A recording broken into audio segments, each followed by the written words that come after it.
This is Friday to Friday, your weekly wrap up, going through our favorite releases in rap and hip hop from Friday, June 19th to Friday, June 26th. My name is Jacob. I'm a mixing and mastering engineer from California and your host for today. And I have with me artist, producer, and DJ hailing from the Twin Cities, Minnesota, Terry V. Yo, what's up? As well as producer and artist manager hailing from Montreal, Canada, Matt Carrier. Yo, it's good. Before we get into talking about our favorites from this week, here's the full list of projects released. We got Casey Veggies with Caught Up in the Game Deluxe, Chillin' It with Wisdom Weed and Wordplay, Cochise with Trenchtown, D12 with D12 Forever Volume 1, Flyana Boss with Under the Influence, Fredo with Motion Sickness, Germ with Stay Gold EP, Key Glock with Project X, Killa Killian and DJ Young Sam with Come and Dine, M. Huncho with The Wizard, Nicholas Craven and Boldy James with Trapper's Alley 3 Hell or High Water, RJ Payne with Growing Pains EP, Roll Deep with Best in the Game, Tana with Me, The Alchemist with Liquid Form EP, Tierra Whack with Wax Museum, and lastly, YG with The Gentleman's Club. Let's get into our favorite releases from this week. Let's kick it off with something I think we all enjoyed, which was Tierra Whack with Wax Museum. Yeah. Right off the bat, it starts with 2 conductor beats in a row, which I loved. And the first lyrics we hear her say is, "They say I should rap more. What more could I ask for?" over this conductor beat. And I was just immediately like, hell yes, we're about to get bars. Let's go. And she delivered on that through the whole project. She was spitting this whole album. 100%. Yeah. And I mean, like, I just hope she gets her flowers and she has a song called Give Me My Flowers. And like, give me my flowers, give me my flowers, give me my. She's the kind of artist where it's like just been underappreciated, underrated since the day she came out. And I find that so many of her projects like fly under the radar. And very often I don't hear of them when they come out. And I'm so glad that I heard this one like the week it came out. It was honestly like, it's so good. It all just kind of flowed together well. Good sequence. But yeah, for sure, like Wax Paper, that beat is just nice. For sure. Yeah, I love Wax Paper. And Siren is kind of a chaotic song because she kind of like sings on there, but it's like the fake singing, but good singing at the same time. And it's a chaotic song, but man, does it sound like cohesive at the same time. I first seen the video for Wax Paper online when I was looking up a video or video ideas, and it popped up on IG, and I'm all like, okay, Shorty's dope. And so then to see her on the release for this upcoming week, I'm like, all right, I gotta check it out because Wax Paper was dope. But the conductor production on here, but from her production to her pen, man, this is one of my favorite releases of the week. Like you guys said, In Her Bag. I think one of my favorites outside of Wax Paper and like you mentioned Siren, I like Candles Wax, Queen Crowd, 215. I highly recommend listening to Wax Museum. This was really dope. Really, really dope. And I like the she has that self-awareness of like throughout the project she talks about specifically being underappreciated and wanting to get, you know, the flowers and whatnot, and she deserves the accolades and everything. Yeah, for sure. The pen is crazy. It came off really well. It's dope to see more artists who care about the craft, more artists who aren't gimmicky in doing what everybody else is doing and trying to sound like everybody else get on. You know, so this was this was really dope. Her own style, and she had bars for people. Yeah, really great project from Tierra Whack with Wax Museum. Let's talk about some more excellent women rappers with Flyana Boss with their project Under the Influence. It's a really fun rap duo of best friends from LA. Super high energy dance club music, super catchy. There's a lot to enjoy about it. It's just 8 songs of straight bangers. It never slows down.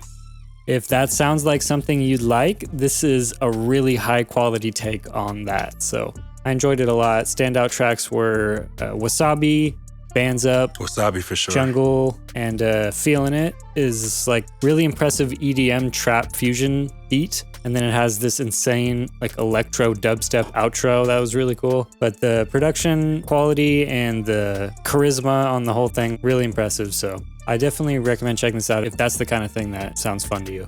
Funny enough, just last week I was on I forget what social media, but someone was like, hey, what happened to Flyana Boss? Because of that, like that whole song You Wish was huge when it came out, right? So anyways, just last week I saw them responding to someone saying, hey, what happened to Flyana Boss? And they were like, for some reason we got canceled because we're 30. And listening to this, it's such a stupid thing where like you hear this project and it's like, are they 18? Are they 30? Or like it's the genre is not age specific. It's not in a box, you know? And like especially this style specifically, I couldn't put it like in a box of an age. So I don't know, maybe 30-year-olds aren't allowed to make energetic music, but I think they're doing really well, and I just hope that people check out the album. That's just some silly gatekeeping. That's I think, a good point. Obviously, older people like to go to the club too. You know, there's no age restriction on the club. They don't say, nope, you're too old. Well, actually, certain clubs might do that to you, but that's not the point. Weird, man. Yeah, because I'm big on if it's dope, it's dope. Like, I don't see how age makes something sound better or not. Because Jay was talking about that, but I think that's only if you're trying to do stuff to cater to like a younger audience. But even in listening to this project, like I didn't get that sense in terms of like, oh, these are people trying to make stuff for you. Like it's if you like it, you like it. And that's the big thing about music. Like artists are creating stuff that they enjoy and that they're just sharing it for everybody else to enjoy. But it's I don't know, it's weird because it's like the thing with hip hop where it's all like, oh, well, you too old to be rapping. And it's all like, I mean, some of the older guys is rapping a lot better than some of the, but that's neither here nor there. I think that's crazy. Say all that to say, I think that's crazy. Like the baby, maybe it's not the best example, but the baby started popping, I think at around like 30, 31 years old. Like there's no age, that happens all the when time it comes these to days. that. Benny the Butcher, we have a project from him this week as well. He didn't get signed until he was 37 or 38. And that's like when they're telling you you're supposed to be hanging it up. Like you're in a different game these days. He had that line on the album he dropped earlier this year. He said they said the young niggas got it, but I ain't impressed. All the dope rappers I know are old enough to take a prostate exam or something to that extent. Yeah, I remember that. Yeah. Yeah, so speaking of that, to wrap that up, that was Flyana Boss with Under the Influence, and we'll transition that over into Benny the Butcher with The Plugs I Met 2.5. Yeah. First off, this is how you format a deluxe. Thank you. It's separate EP with just the new songs. It makes it so easy on the listener. I think the point of a deluxe is to release new music, but still have it be tied to your most recent release branding wise.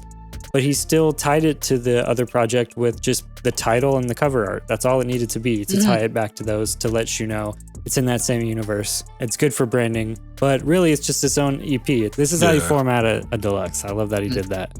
That's the difference where you don't have a big label that has their hand on your shoulder and they're like, hey, this EP, we don't think it's going to do well. You have to package it with everything else. And those singles that you dropped 3 years ago. And like every artist should do it this way. I don't know what the labels think about dropping these like crazy deluxes where, well, I know what they're thinking. They want you to go track to track and trying to find which one is deluxe, which one isn't. But thank you, Benny. When you're indie, you would think that they would need to resort more to those tricks to try and get extra plays, right? But it just shows that he just cares a little bit more about the listener. Yeah, the indie labels actually care about their listener, exactly. Yeah, all the games and stuff that comes along with it versus just here's the music, enjoy it, digest it. Exactly. Yeah, I love this one. Our boy Gab was talking about this is one of his favorite series. The intro, The Dog and the Wolf was dope. Big Difference is my favorite one on here because Fuego bass is fire. Like every feature I've heard from this man this year is just incredible. Yeah. After Tierra Whack, this is probably my favorite, and we didn't get this until Wednesday. Yeah. So when this came out outside of Tierra Whack, I was like, okay, yeah. And I kind of had this thought, like I wish when Freddie Gibbs dropped, like he did like shorter projects in between like his longer ones. And maybe this is speaking to that deluxe album point we're just talking about a little bit earlier. But yeah, man, just give them some, if you're gonna constantly release, give about 5, 6, 7 of them so we can like vibe to it, rock to it, and then live with it. Yeah. Hey, the mixing was good, so thank you, Benny. I swear Benny uses a different engineer for his projects than the rest of BSF because there's a pretty big difference in quality. With Benny being much better. That's what I'm saying. Yeah. Like, Benny's using like an A-tier mixer for his solo projects, and then like they're I think just using like their in-house mixer for all the BSF stuff. It's not quite as good, but which even that feels weird because I feel like in-house shouldn't be an excuse for like sounds bad. right? Because there's been a few really questionable mixes. I think they're just this year, giving the work continually back to the same guy or the same couple guys because they're like the homie. I'm sure they have the money and the resources to find a better mixer, but they're more interested in like giving the work to the guy that they have been working with for years. And hopefully that guy will just keep getting better. I hope so. It's not like Griselda just came out this year though, but although they're going to be pushing 50 by the time the engineer gets better. But I mean really BSF, not Griselda, because Griselda has had better consistency with mixes as a whole, stuff coming off of actual Griselda records, and just the various solo projects under other labels of the main three members, but specifically BSF stuff. It happens, man. It happens to the best of them. That's it. But Benny got the quality, so you know, like this was good. We liked it. That's what matters. I'm happy with it. And more Harry Fraud, man. I just keep supplying my guy. Yep. Yeah, this guy's going crazy. 5 Harry Fraud beats and 1 Derringer beat, so it's as good as you would expect based off that. But yeah, Benny the Butcher, The Plugs I Met 2.5. To move on to another boom bap project from this week, we got Boldy James and Nicholas Craven with Trapper's Alley 3, Hell or High Water. Boldy always killing it, of course. Nicholas Craven, very consistent. The standout tracks were Beautiful Snow featuring Chips and Dave Hill. Also, Hamburger Helper featuring Chips with a great hook on there. That was really funny. My other favorite was Powerhouse. Boldy goes on this crazy run of using the word power and tons of different rhyme schemes. That was really dope. Only complaint really is that a couple songs, the sampled soul vocal is running into Boldy's vocal a little too much. And I think that could be fixed in the mix because Nick Craven makes those type of beats a lot, and that's not something I really noticed too much with his music, but I would have just pulled out like some more 5K-ish in the sample to just clear a little bit more room for Boldy's vocal. But that's easy for me to say just listening to it, but you can't always get away with things being that separated when you're sampling.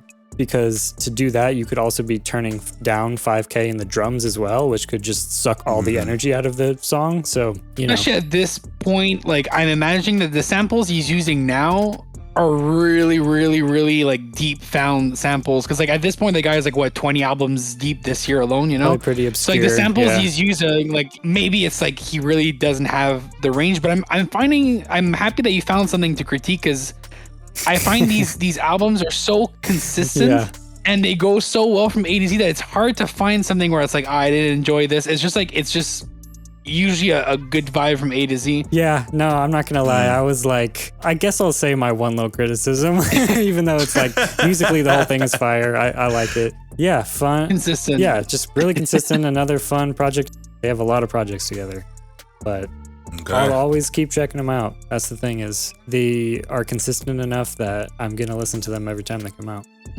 So that is Boldy James and Nicholas Craven with Trapper's Alley 3, Hell or High Water. Speaking of Boldy James and Griselda affiliates, we got a little EP by The Alchemist called Liquid Form. The last song is featuring Boldy James, second to last one featuring Conway. Got some 2 Chainz. Yeah, a song featuring 2 Chainz and a song featuring Cool G Rap as well. Those were like the 4 main features. Kind of just did 4 songs with different rappers. I've never heard Alchemist release anything that wasn't good. Outside of that 2 Chainz song, I did not like that song. I did not like that song. I did not like his flow. It was weird. I don't know if he was trying to do something different. No. But I did enjoy the rest of the project. The intro, the first song, Gutter Pain, fire. Streets Don't Change was dope. I just could not, I don't know, beat like a key. It did nothing for me. And I like 2 Chainz. I think, and I like this whole run of 2 Chainz doing this more like, again, this whole like, I can rap by the way kind of thing, right? And like he's been on this run of showing, like he was on the was it Alchemist Larry June recently? Yeah, Spiral like, Staircases again. Yeah, and like we know he could rap. Like 2 Chainz has versatility. It felt like he wasn't able to show his personality on the beat. Like it was just too slow, and it just felt like he was like trying to pen something that was like way more rapidy rap than it needed to be. I don't know, like you said, it was a weird song. It was really weird. For me, it just didn't flow correctly. Like hearing his voice, I'm all like, why is he rapping like that? But shout out Alchemist, man. Yeah, maybe like having someone that would have a different take to the beat. Honestly, I would love to hear Benny on that beat. Benny would smack on that beat. Yeah. All right, yeah. That's done. But now that I'm listening to the instrumental only, okay. yeah. That's right. Actually, I said it was 4 songs long, but it's actually 8 songs because he did the 4 instrumentals on there as well. Yeah. Otherwise, good project though. Yep, well, that's The Alchemist with the Liquid Form EP. Next, let's talk about YG with Gentleman's Club. This is a really divisive, polarizing release. In some ways, it's a new direction for YG. In some ways, it's just the same old YG, but he's getting very personal and introspective. We were talking about this a little bit earlier and just over text and stuff. Matt and I agree that he has the worst song of the year on this album. I'm glad you agree with that too. Yeah, with Tiffany, but we'll get into that. We'll get into our Tiffany take, but let's just talk about the album as a whole a little bit first. So the beat direction is pretty weird. And like we talked about last week, the single choice was pretty odd with Insecure. Hollywood? Insecure, yeah. See, and I'm glad you mentioned Hollywood because Insecure being the single, like we talked about last week, felt very weird and not YG. But then you have a song like Hollywood on there, which is very YG. Makes sense, yeah. That this album is all over the freaking place, all over. Yeah, this album has really high highs and really low lows. To talk about some of the songs I did like, OMG featuring Pusha T. I don't like the hook. You don't like the hook. I only like the hook. I don't like the hook. I don't need grown men saying oh my god," over again. Oh, shit. That's fair. I don't need that. Yeah, I've heard that a lot of people don't like this song. I think the beat's great and the hook is great. I definitely don't care for Push's verse. I think YG's verse the is Pusha verse feels very, very, I don't like saying this because I'm speaking out of my ass, but it felt mailed in. Yeah, he didn't put a ton of thought into it. I think that's fair to say, honestly. I think that's the only part of I liked. Oh, wow, dang. We all like different things, but none of us really liked it that much. That's crazy. But I did not like this song overall, so. Personally, the hook, oh my god, I don't know, it felt so. The beat was just fire enough that it just carried it and worked for me, but yeah, that one seems pretty polarizing. And then there was Simon Says, great smooth R&B track. That one was just legit good, no complaints. I really like Simon Says. 100%. Yes. And then on the low, YG's getting Tyler the Creator on a whisper rap track, which was so dope and hilarious because the whole time they had me so good. The whole time I was wondering, what is Tyler whisper rap going to sound like? And then his first lyric is, fuck that, I can't even whisper. And instead of doing a whisper rap, he just goes into like a really laid back vocal tone and it fits perfectly. But the whole YG's whole part, I'm just looking like, wait, there's a Tyler feature coming up. This is clearly a whisper rap song. Yeah. What is this about to sound like? And then it just subverts your expectations immediately. Yeah. Tyler's becoming one of my favorite artists. So I loved On the Low. I think these were the 2 songs that I liked on our album, though, if I'm being honest. Simon Says and On the Low. And everything else was kind of just like, I lost interest in it. I'm not a big YG fan. And this isn't a knock on YG. Like, if you like YG, I'm sure there's parts of this album that you'll appreciate. But for me, this wasn't a project that would then get me to be like, all right, I need to listen to more and more and more. Right. We had talked about the beat and production. It didn't do much for me. One of the songs I've been listening to the most is Kudos. Now that one has a terrible hook. I didn't like Kudos. Oh yeah, terrible. And so Kudos and a couple of times on the album, especially when he gets into the whole like storytelling rapping. I'm good with long storytelling, but like storytelling with no proper ending. Like YG has like nobody is questioning who he is. Nobody has any issues with it. And after listening to a lot of what he was saying on the album, it feels like the whole Drake situation and YG's name being dropped and YG being like, why the hell is my name even being mentioned? I don't know if that maybe played a part in him wondering what his place is in the industry or something. But half the album felt like not YG and then half the album felt very much like YG. That's a good point that you brought up because I seen an interview recently where he was talking about, was it B-Dot?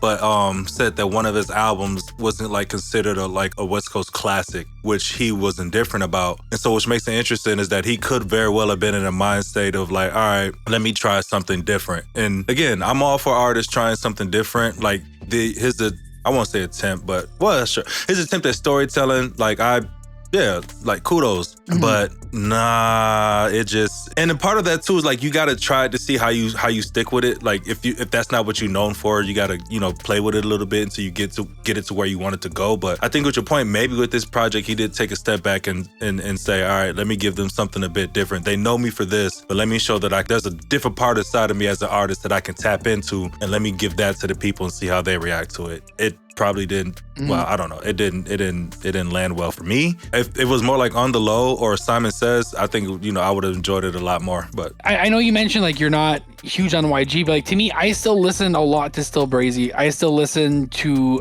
Stay Dangerous. Like there's so much of YG that I listen to. I don't know if I could say that he has a classic album. I'd be open to the conversation.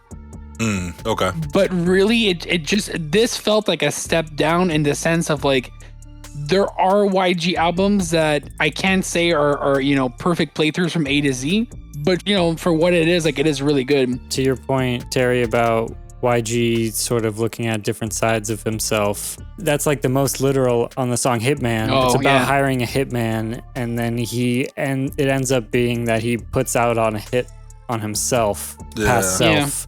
It was a little predictable. It was a little like rapidy rap. It's 4 minutes and 30 seconds. Yeah, it's a big setup. But then he responds to his own track that's early on the album on the song Ready to Die, parentheses, Hitman Response, where he literally like makes a response to his own song, and he's using two different perspectives. Which is cool, but yeah, that was like a cool attempt. It was interesting. I didn't actually like either of those songs. I was just like interested in them the first listen, but then it was like, that's not something I ever need to go back to. This sounded very, I don't want to say effortful, but it sounded like it required a lot of energy and pen to really make the story fit and develop. Yeah. And like to do that for 4 minutes and 30 seconds, and like at around the 1 minute, 2 minute mark, you're kind of like, oh, I think he's gonna put a hit on himself, Yeah. And then you're waiting till 4 minutes. Right. Yeah, exactly. I figured it out about 2 or 3 minutes in. Sorry. I wasn't a fan of it. It just didn't pull me in. But again, I will always applaud the attempt for artists trying to do something different. Sometimes it lands, sometimes it fails, and you don't know unless you go out there and try it. But it just didn't land for me. Didn't land for me. Man, and speaking of long songs, like you were saying, the long storytelling songs, let's get into Tiffany. This song is, first of all, it's almost 7 minutes long. I really don't know why it needs to be that long. I thought a lot about this song this week. I have a hard time with it as someone that has trans friends and family, because it's such an uneven take. It's a story about violence against a trans woman, which is a real situation, and you can argue that YG is raising awareness of trans violence, but it's mostly just the violence without much of a perspective from the trans woman. That's how I felt. I felt like he was straight up like, he wanted to put out there that he feels that if you trick him, he will murder you. Yeah, which is like, if that's your take, then you just made transphobia the song.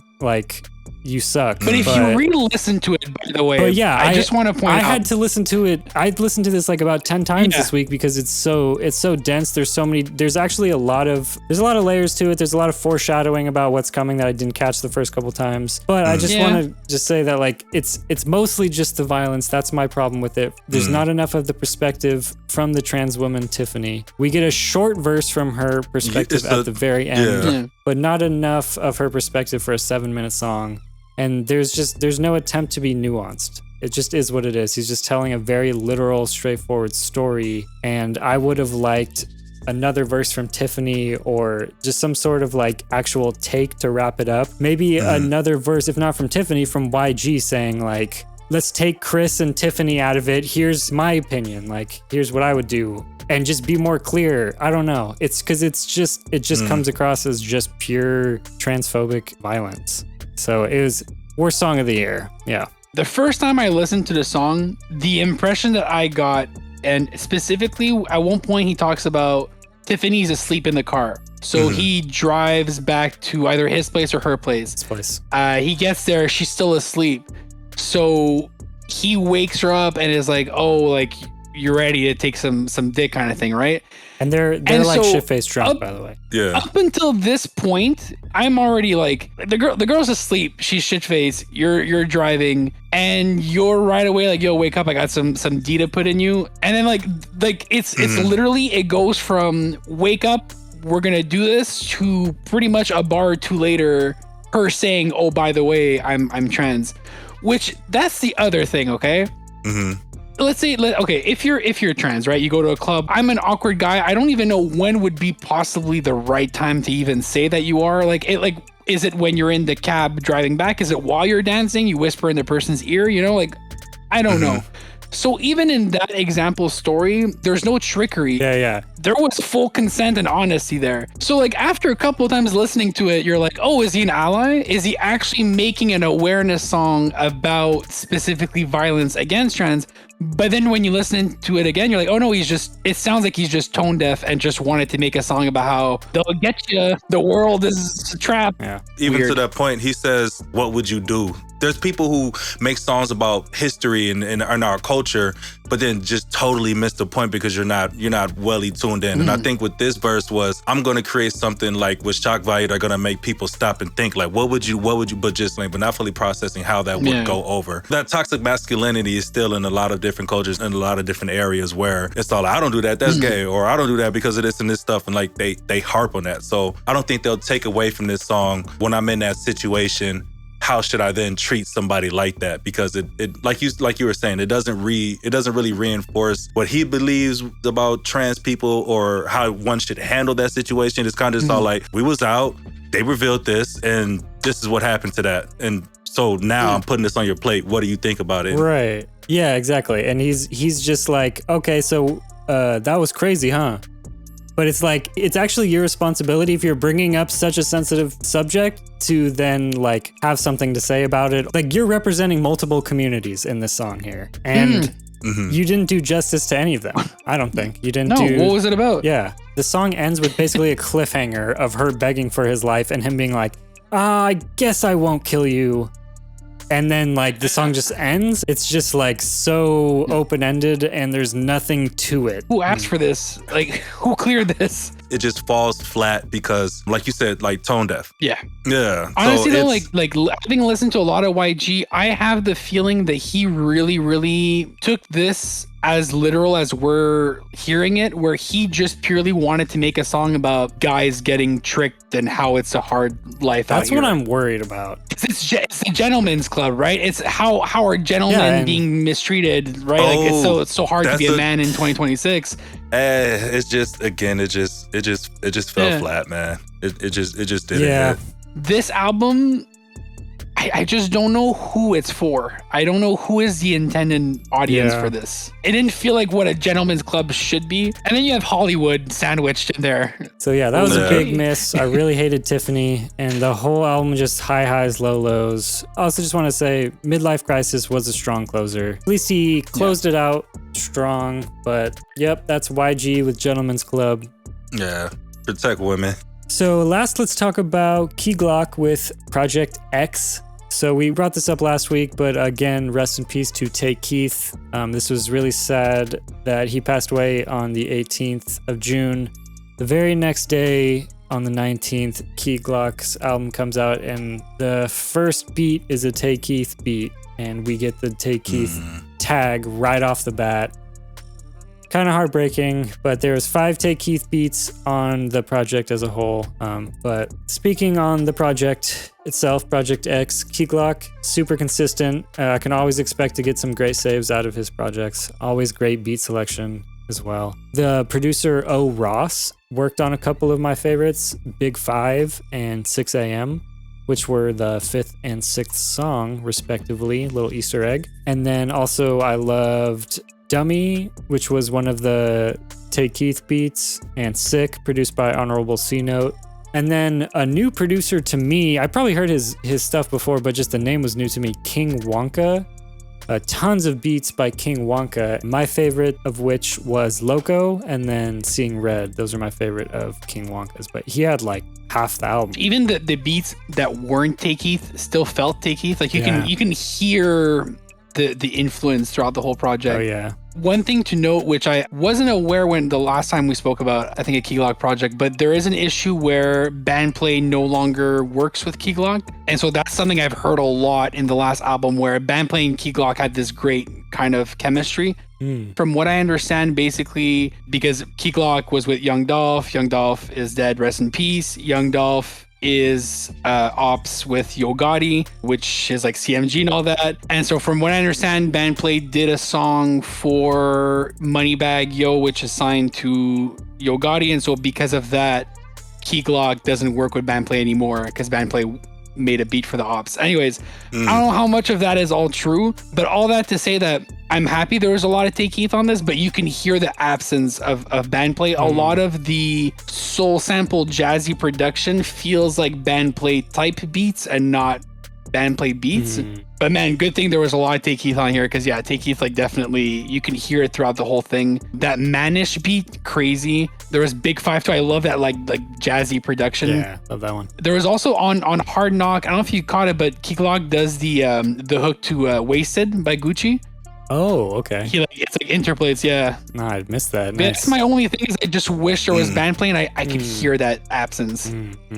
Key Glock continues to be a really strong force in Southern Trap, and he's definitely an easy favorite of mine. So that's Key Glock with Project X. So we'll wrap it up with RJ Payne with Growing Pains EP. It's a quick little 5-song EP, but really strong lyricism coming from RJ Payne and dope boom bap beats as well. Yeah, Padre is the producer on. Yeah, this RJ Payne project was dope. He speaks on this saying how he's kind of changed, instead of just talking about drugs, killing, shooting, and death, and then it's like kind of just getting more into just like a bit more introspective and dope bars, right. Which you got a lot of this. As somebody who grew up on boom bap, my uncle was using a rap, so all I was listening to was KRS-One, Rakim, and all of these guys was kind of shaped my ear. So I love boom bap. I love the project. I love the beats on here. And it's short, like you said, 5 songs. You can get into it, get out of it. But RJ has some stuff to say, and I'll be looking out for the next project. Yeah, definitely. The name of the project is perfect, Growing Pains, because he's talking about, growing with the sound and personally and everything. So solid project from RJ Payne. Looking forward to hearing more. Yeah, man. More older guys rapping. Yes. Keep it going. Some of the best rappers. Yeah. All right, so that's all of our picks from this week. Before we get into the releases for next week, let's do plugs. I'll kick it off by saying I mixed and mastered tracks for Concept, Snako, Loveless, and our own Terry V. Busy week for me. And you can always check out our beats at frequencyoverflow.com and check us out on socials everywhere at Frequency Overflow. What do you want to plug, Matt? I've been working with someone helping create a tool to help for submitting sync opportunities for artists. That's called First Send Music. Check that out on Instagram. And then other than that, you can follow me at Matt Carrier on everything.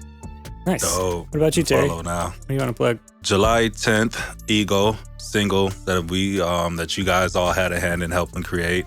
We'll be releasing on DSPs. I'm excited about that. I got a batch of beats from Frequency Overflow and Gav or Lunar G. So I've started working on 2 of those, and maybe we'll have something dropping pretty soon. We'll see. You can follow me on socials at YoTerryV all over the place.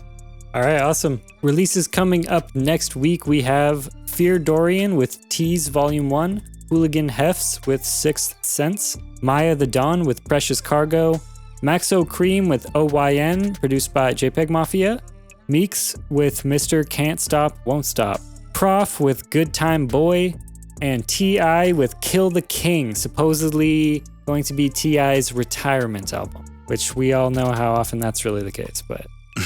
So that's next week. Thank you, listeners. Like and subscribe on YouTube. Rate us 5 stars on Spotify and Apple Podcasts. You can follow the podcast on Instagram at Friday to Friday Podcast. You can save the Friday to Friday Spotify playlist to follow along with what we're listening to throughout the week. You can find that link in the description. Our intro and outro music by Lunar G. Find him at prodbylunar.g. Podcast edited by me, Jacob from Frequency Overflow. And join us every week to stay in tune with hip-hop releases from Friday to Friday. Peace. Peace.